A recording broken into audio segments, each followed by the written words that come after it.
Chapter 7 of The Flying Eyes by J. Hunter Holly. This LibriVox recording's in the public domain. Chapter 7. The room Link appropriated for their workshop was in the administration building. It was just adequate to hold the workbench, desk, and 3 chairs that crammed it. They opened the window to clear out the musty odor, and Wes swept the floor. "What's first?" Wes asked between swishes of the broom. Link sat down in one of the chairs. "Something to contain the eye, once we have it. A box, a cage? If a cage, then out of what materials?" Wes paused in the sweeping. "The obvious answer is wire or a chain link, but in order to have a good view of it, one side should be glass." "Good, I'll order the stuff. If you just poke around in the storeroom, you'll probably find what we need without waiting for deliveries. I doubt if there's anyone to deliver anyway." They went down the hall to the large room at the end. It was crammed with materials, ordered and unused, thrust into storage and forgotten. They searched through it, sneezing in the dust, and it was nightfall by the time they had found everything they required. Link was driven by the need for speed, yet knew that when the cage was completed he would have to face the larger problem of the capture. How could they capture an eye? The answer depended upon being able to incapacitate it long enough to get it into the cage. Nothing from his experience seemed to meet the requirements.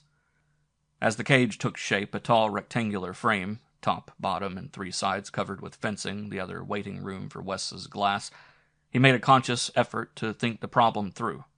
What he needed was a simple idea, something that would work because it was simple, and had few parts to go haywire. The eyes appeared to be like normal human eyes. They wept when stung and bled when wounded. Therefore, they could be blinded. And whether it sounded too simple or not, tear gas might be the instrument for that blinding.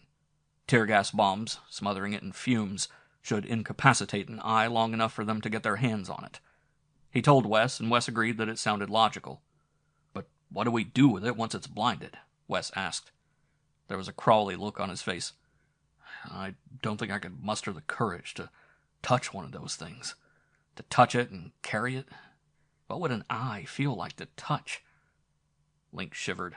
I hadn't considered that." "So, what do we do?" "Find some other way to maneuver it into the cage. Something to pull or push it."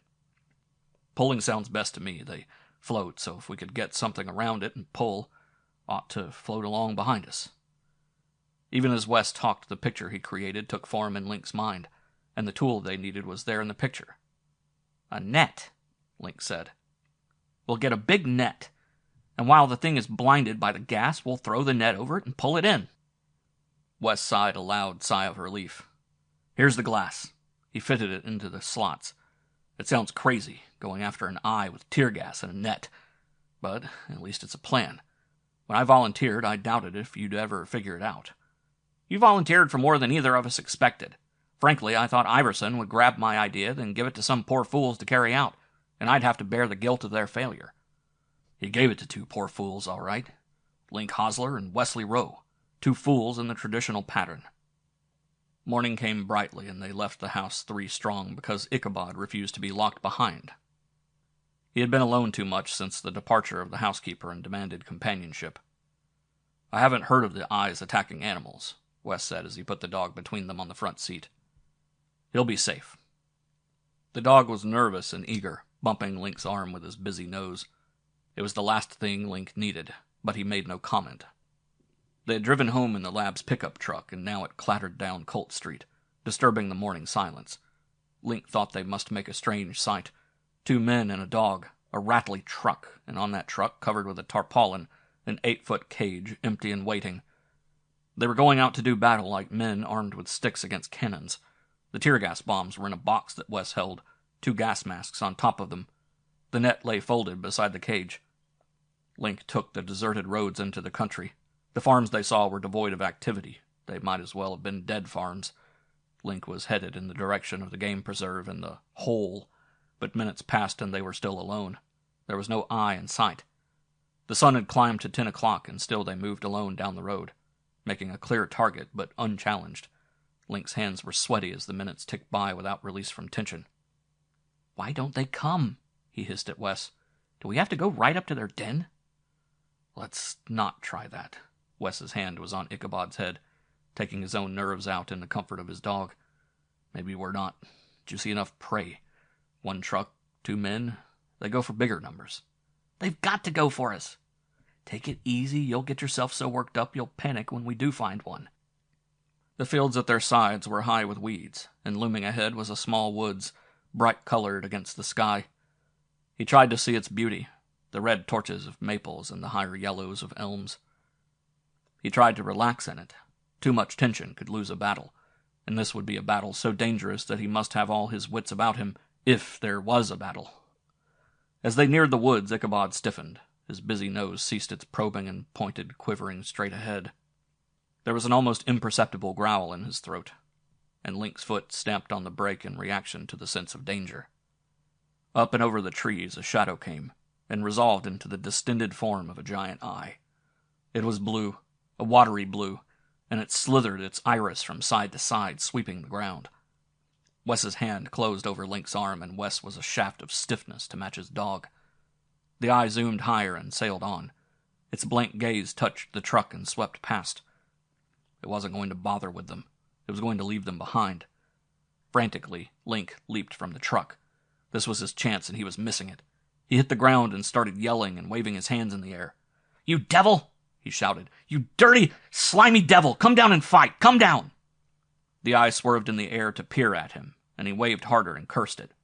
If it could be angered, he would anger it. The eye moved closer, and he continued with his dares, his flaring insults. The eye leveled off, picked up speed, and came at him. He jumped back into the truck and stepped on the accelerator. Wes yelled, "We didn't come to run away from it." "I've got to find some cover," Link explained quickly. "I've got to force it down to our level." He maneuvered the truck off the road and into the trees. The eyes couldn't approach from the sky now, but would be forced to come down into the small clearing ahead. It had to come down, so they could get the net around it. He climbed out of the truck, and Wes came to stand beside him, proffering a gas mask and 2 bombs. Link took them, readying himself for the moment. Everything was quiet. There wasn't even the sound of a bird in this woods. Overhead, he knew there was a shadow sailing and the monstrous thing that cast it.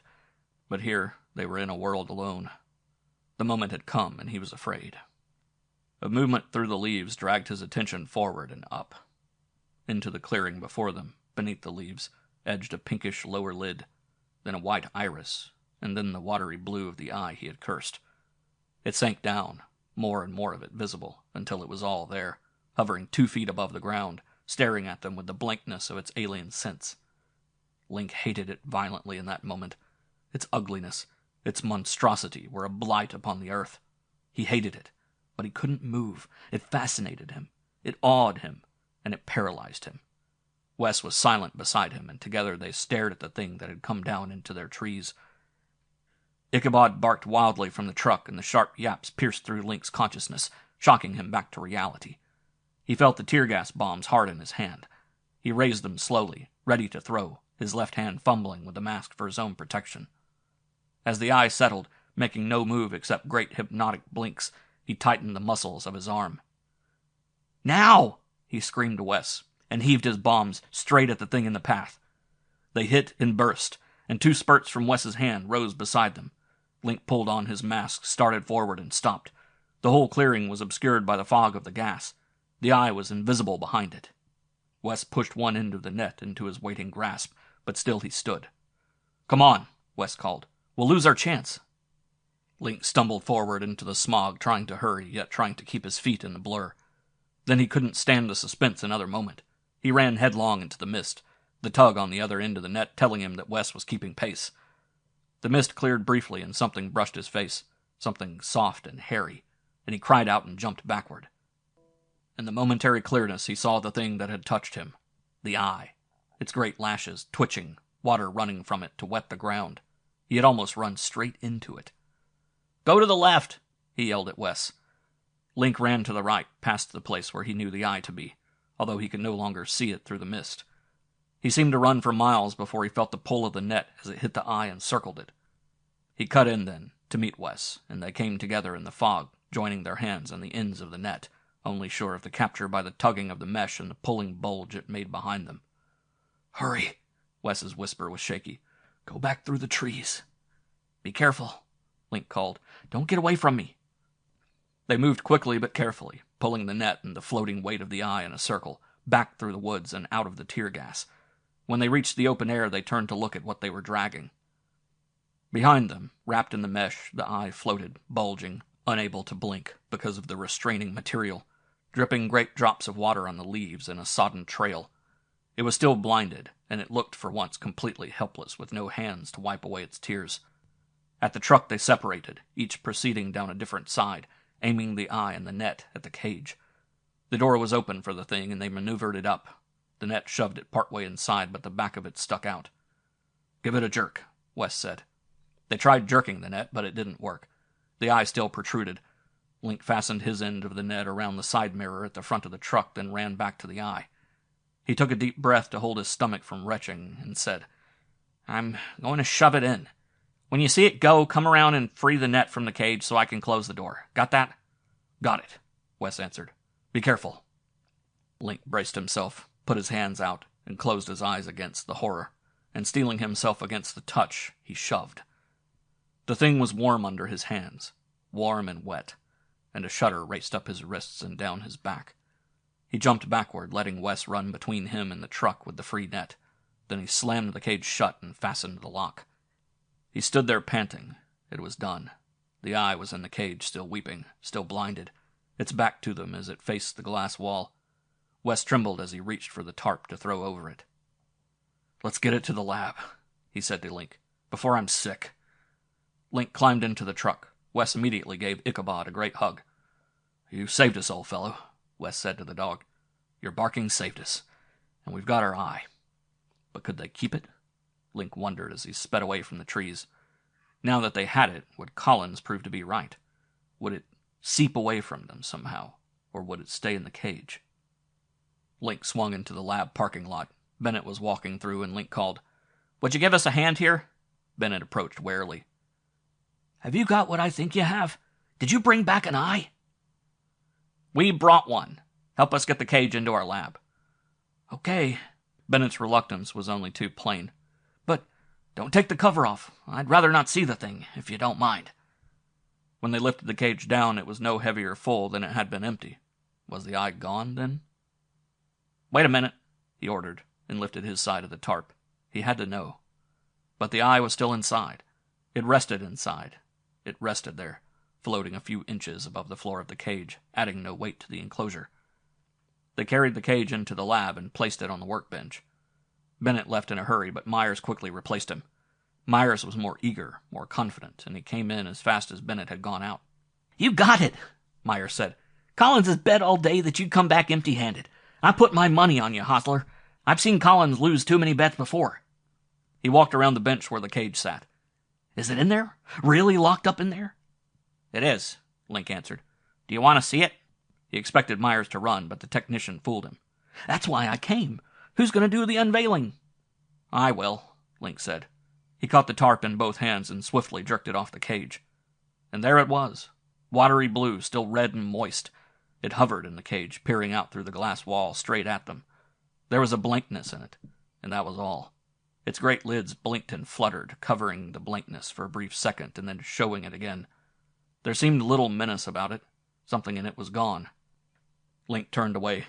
"At least we know one answer. It can be caged, so it must be a being unto itself, a living, separate eye."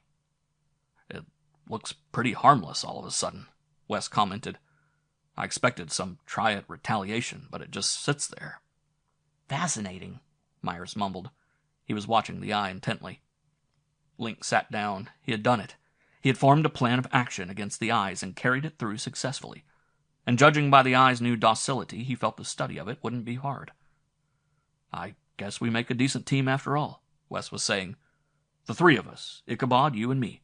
Only Ichabod deserves the medal. There wouldn't have been any you and me without him." Link was about to answer when Myers' strange movements caught his eye. The technician was standing before the cage, intent on it one moment. Then he stiffened so quickly that his head jerked backward on his shoulders. He stood like a steel man for a count of 3 and then went limp. Before Link could reach him, he was walking for the door. Walking like a dead man.